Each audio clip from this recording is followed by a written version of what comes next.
starter. So, Shannon, should Trey start week 1? No, I don't think he should. I don't think he's quite ready there yet, Skip. I just think Jimmy G gives them the best opportunity because I believe they're a team that thinks they can contend. They're in a very, very tough division. The quarterback play is excellent in that division. You got Russell Wilson, you got Matthew Stafford, you got Kyler Murray, who did not look good Saturday night, Skip, and he hadn't looked good since he had that injury to his, I think, to his ribs last season. By the way, Mahomes didn't look much better, but go ahead. Mahomes, he look like, you know, don't worry about Mahomes, boy. He got something for you know who. Yeah. But, Skip, look, I just think the thing is, the guy only played, first of all, he only started one full season. He started one game last year. It wasn't like a situation where Justin Fields got 8, 9 games in. It wasn't a situation like Mac Jones or Trevor Lawrence. These guys, Zach Wilson, these guys played. Trey Lance played one game last season, and then he had one other season as a starter. So for me, Skip, I just think the thing is that Jimmy G gives them, now, to say this last past a month in which he's not in there on the center, I'm not even willing to go that far, Skip. I'm going to say probably 2 or 3 games, maybe the first month of the season, and then you're probably going to see Trey Lance. But at some of the things that I saw Saturday night caused me some concern, even though it's a preseason game, even though Chargers are not playing their starters, the holding on to the ball for me, Skip, is cause for concern because I believe there's a situation. Look at this, Skip. Now, there's nothing there. Well, he throws that was an out route, what we call an out route, Skip, and he had the guy wide open. Just take it. Okay. You got your running back. Just dump the ball to your running back right there coming in your picture.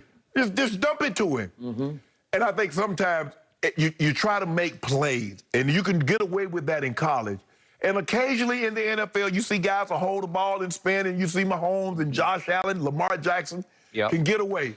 But more times than not, you're asking for trouble. You're asking for somebody to get the ball out, and they almost swiped and got it out there. So for me, Skip, I believe Jimmy G is going to start the season. Do I believe Jimmy G is going to finish the season? No. Do I believe Jimmy G will make it halfway through the season? I don't. But I just believe that Jimmy G will start the season for the first 2, 3, maybe 4 games, and then Trey Lance is going to bring it home. Okay. So, is it fair to say that you believe that Kyle Shanahan and company, the whole, obviously John and the whole 49ers management, is it fair to say that they have lost faith in Jimmy Garoppolo? Well, they traded next year and next year's pick. Thank you. So just for the record, is it fair to say you have lost a lot of faith in Jimmy G? Skip, you know I'm a big believer. You got to stay healthy. He just can't stay healthy, and then he turns the ball over a lot of times when he is healthy. Okay, so is it possible that in San Francisco that it is soured to the point in the locker room where they believe that Jimmy is just sort of snake bitten, like what can go wrong will go wrong with him, and that Jimmy is starting to feel, because he seems like a good kid, he's still a kid to me, you know, it's like it's seeping into his psyche that, well, they don't really completely believe in me, so I don't completely believe in me either. Right? That's what I'm seeing from his body language. Okay, given all that, to me, at some point, Kyle Shanahan, just because I believe strongly enough in Kyle, you need to plunge and go ahead and throw this kid into the fire, because I went on record before the draft. I said, this young man has the highest upside just because he is so big, strong, powerful, quick and fast, both, and he has a huge arm. He has the biggest arm of anybody in the draft to me, so hence highest upside.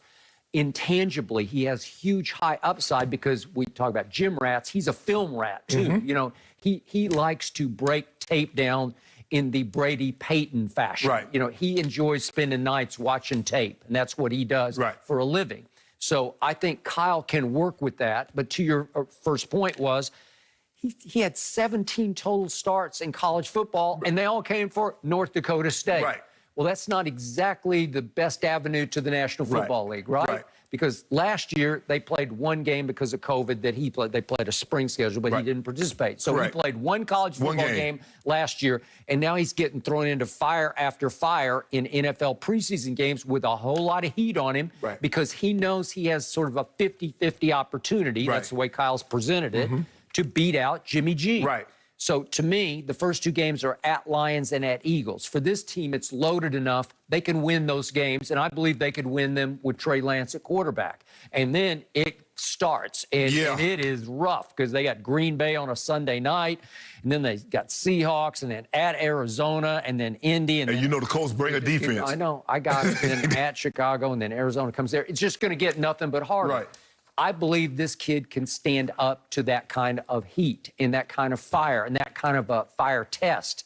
And what I saw last night was he was a little overamped early, but he needed a little bit of help from veteran receivers. And if we could see the first two plays, there's a 3rd and 4 pass to Sanu, and it's a rocket. And yet Sanu has to, if you get both hands, Shannon Sharp's going to catch that ball. That's Debo. That was Debo saying. Was that Debo? I thought that was Sanu. Okay. And then the other one's to Sanu. Yeah. And that's, I'm sorry, that's right. That's the one that went right off his hands. But there are two veteran receivers who get two hands on the football, and you have to help the kid a little bit confidence-wise. Just build him up. You just got to snatch it out of the air. But it's coming. It's got some Elway on it. Yeah, it's got he's a little amped, and so the ball's going to be... Normally when guys get amped, Skip, the ball's going to sail a little high, and it's going to come with a little bit more mustard than it normally would have on it. But I think the thing is Jimmy G is 24-8 as a starter. He took a team to a Super Bowl. And if they didn't have Jimmy G... Skip, I believe the situation in San Francisco is different than the situation in Chicago. Yeah. Then that's what I believe. I believe those are two entirely different situations. I believe Justin Fields probably should start. But for whatever reason, Matt Nagy is hell-bent, and Andy Dalton feels like he's owed something. This is my time. Bro, your time was in Cincinnati. Your time's up. Or anywhere else you go. You're back up. I believe if they had removed Jimmy G, cleared the decks for him, like they did the kid in Zach Wilson. Yep. Skip, they cleared the deck. They did. You out of here. It's not his to lose. It's just his. It's his. Right. Urban keeps saying, well, we're going to determine who's going to be the starting quarterback. Gardner Minshew is not starting out there opening. He's not trotting out there with the number ones on opening day. That's not happening. Okay. And we'll get to see them tonight. We get to see them tonight. So I believe if the 49ers really wanted Trey Lance to start and not make this a more difficult decision that it needed to be, just go ahead and move on without Jimmy. You could have traded him. Okay. So now I'm gonna show you 4 plays as to why I believe that Trey Lance should start on opening day. Okay. And the first one comes after all that overamped play that we saw, and he throws a sweet touch ball to my man Trent Sherfield from Vanderbilt University. They're everywhere in the NFL. No, they're not. Vanderbilt taking over the NFL. That worked. And then here's a rocket shot to Sanu for a touchdown. That'll work. And then here is a scramble. Watch. This is what you're going to see more and more of. Obviously, you got to get down. You got to get down. You can't take too much punishment. He's difficult to stop. You could see the North Dakota State highlights.